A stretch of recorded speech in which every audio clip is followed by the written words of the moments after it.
what's the deal with water towers?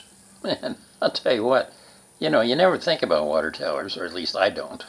And I'm not even certain that I've ever seen them. I mean, I'm sure I have, but most of the time in the West, you certainly don't notice them, and you never give them any thought. But as soon as you get into the Midwest, that's the thing you notice, probably more than anything else, is as you're going across the prairie, the next town, the first sign of it is going to be this giant water tower sticking up. Some of them even have more than one. I think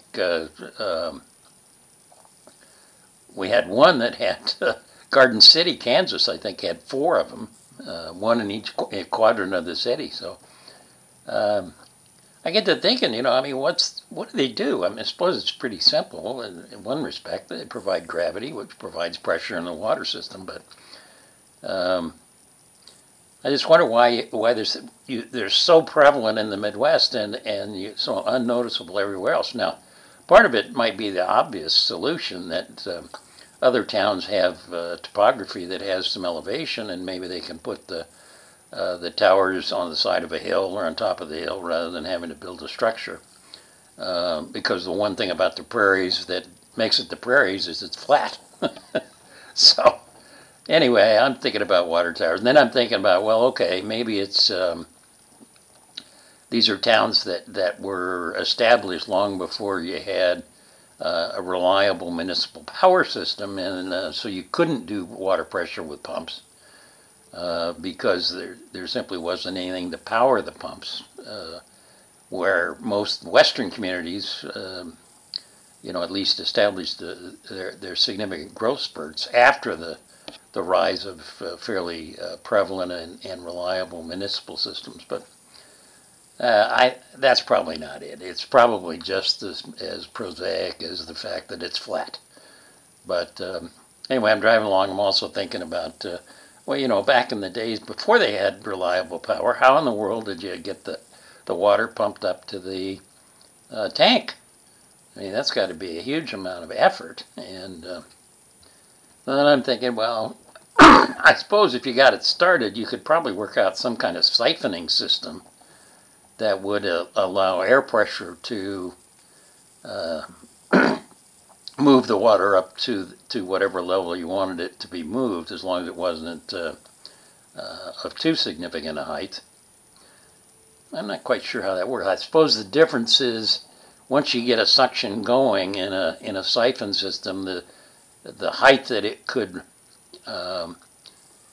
be raised would be the pressure of the total surface area of the lake at the lower level versus the weight of the water that you're trying to raise to the level. Anyway, that's another one of those science questions that I hope my grandchildren are smart enough to figure out how to answer.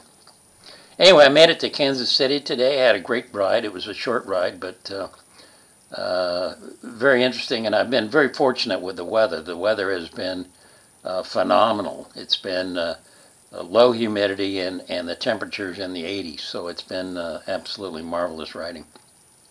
The other thing, though, that, you know, it's amazing is whatever happened to farm machinery. You know, it used to be when you were driving on the country roads, you'd see an occasional tractor or maybe a harvester or something going along with its flashers going, you know, 2 miles an hour and holding traffic up for some incredible distance. And so I kind of expected to have some of that when I'm on the back roads in Kansas this trip. But, you know, honestly, some of this farm equipment that you see on the roads doesn't look like farm equipment at all. It looks more like something out of the Transformers. Some monster machine gone crazy. I don't even know what these things are doing. They're gigantic. And they have all kinds of weird attachments on them. And anyway, another one of the many, many, many things I know absolutely nothing about. Anyway, I'm having a great time on the road. I'm feeling much better. Of course, part of it's the lower altitude, but I'm breathing better and feeling better and feeling stronger about the ride.